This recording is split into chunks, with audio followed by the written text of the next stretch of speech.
nada do que esteja sobre a sua vida é maior do que o que Deus diz a teu respeito. Nada é maior do que o que Deus diz a teu respeito. Nada é maior do que Deus diz a teu respeito. Pode alguém não concordar com o que Deus está dizendo, mas se Deus está dizendo, assunto encerrado, acabado. Se Ele diz que está curando e ponto final. Se Ele diz que está restaurando o teu casamento, está restaurando. Eu quero ver quem pode se levantar contra Deus. Eu tenho alguns dons da parte de Deus. E tem 2 dons que para mim são bem pontuais. Um deles é a fé, o dom da fé. O outro é o dom de discernimento. Ah, meu irmão, ah, minha irmã. Eu sei quando é Deus, quando não é. Mas o dom da fé é algo assim que escandaliza muita gente. Porque a gente fala as coisas e aí os outros dizem, veja bem, até parece. E às vezes eu falo coisas que Deus não mandou falar. Mas a fé ativa coisas. A fé faz funcionar. Deus não mandou Elias profetizar que não choveria sobre a terra. E Tiago, quando fala que Elias foi um instrumento de Deus para que não chovesse, não diz que ele profetizou, diz que ele orou. Olha isso. Então o dom da fé é uma coisa de maluco, porque a gente fala e vai orar. Eu me lembro quando eu olhei para um pastor aqui da igreja e disse para ele, você vai ganhar um carro.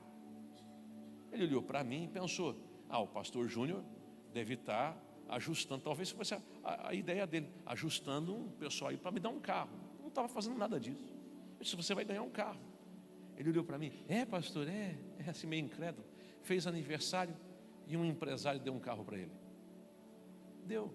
Aí ele, uau, pastor, olha só, o senhor fala.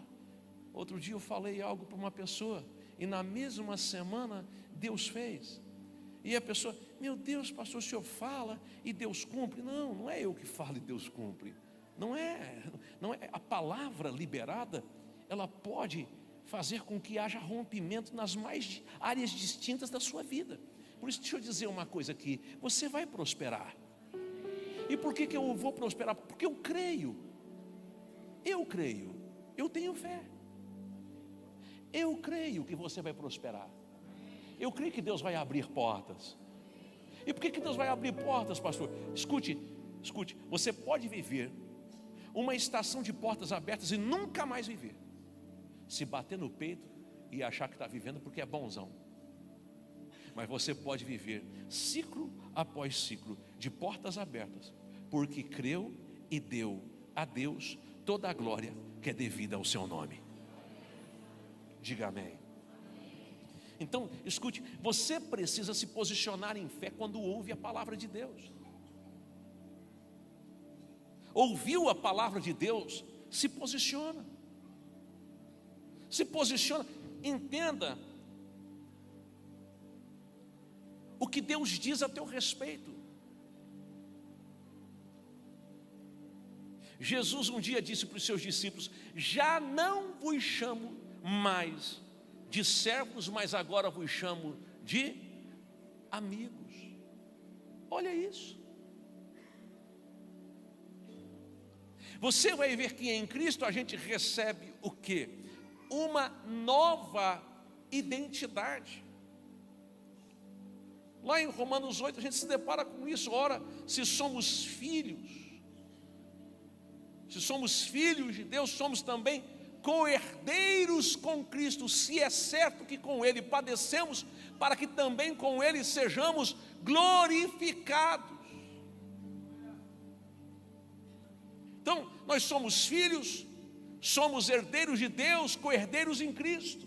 Você tem que se colocar nessa posição de filho, não de um indigente que não sabe quem é o seu pai ou a sua mãe. Você precisa entender quem você é em Cristo. Porque tem crente que vive como se nunca tivesse conhecido a Deus, não se posiciona em relação à sua identidade.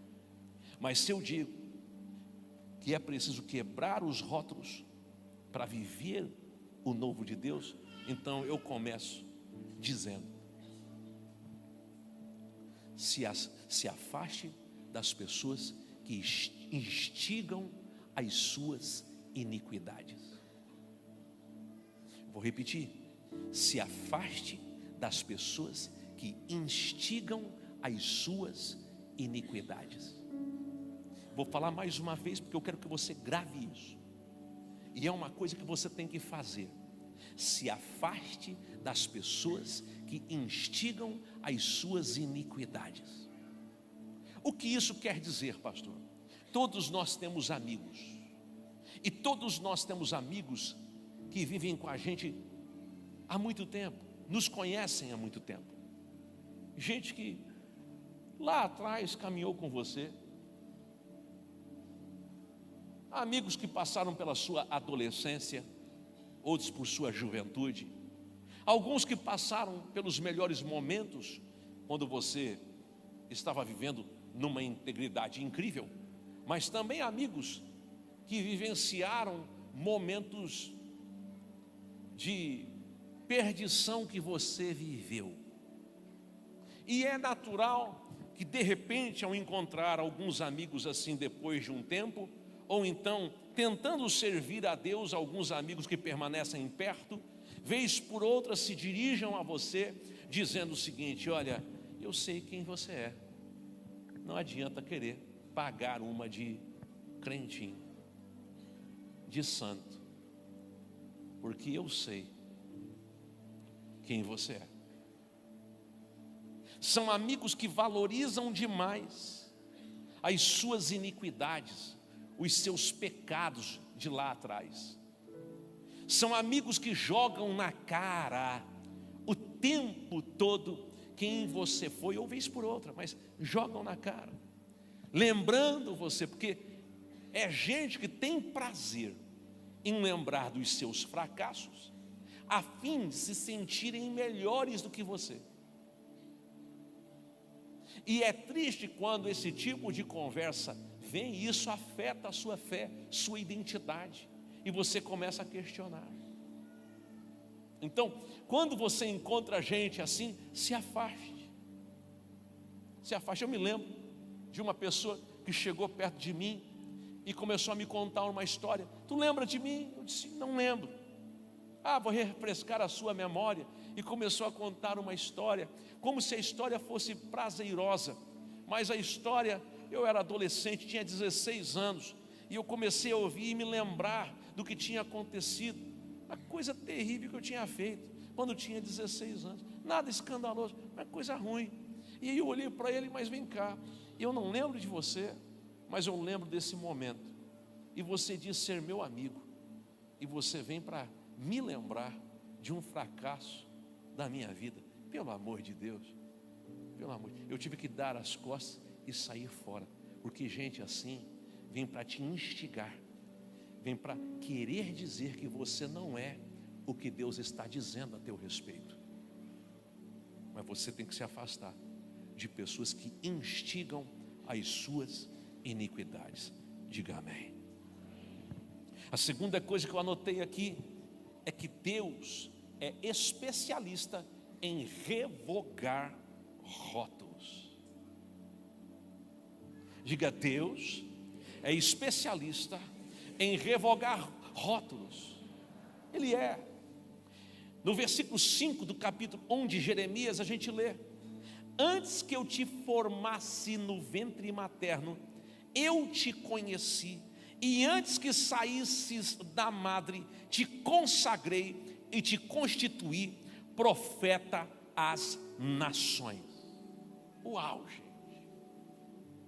Deus está dizendo: o que estão dizendo para você agora não é verdade, porque antes de você nascer, eu já tinha definido quem você seria.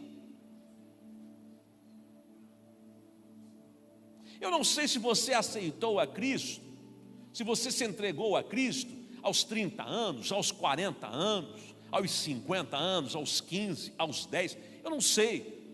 Não importa com quantos anos você se entregou a Cristo, desde que você tenha se entregado a Cristo.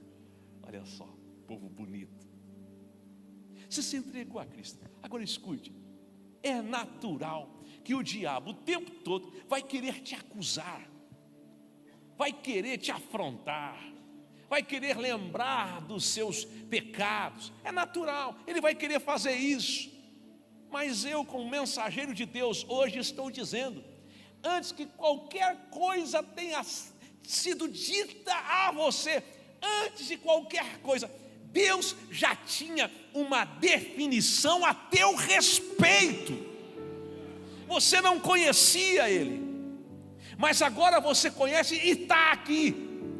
Você não vai largar da fé, você não vai abandonar o barco, ao contrário, você vai cada vez mais se firmar em Cristo, porque você é escolhido por Deus desde o ventre da sua mãe.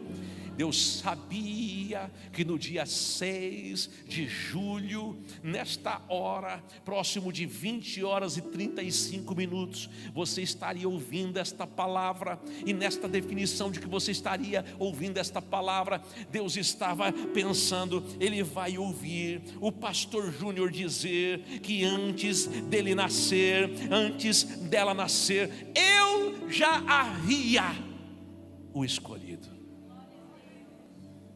Olha para quem está do seu lado e diga assim: você foi escolhido por Deus antes de nascer.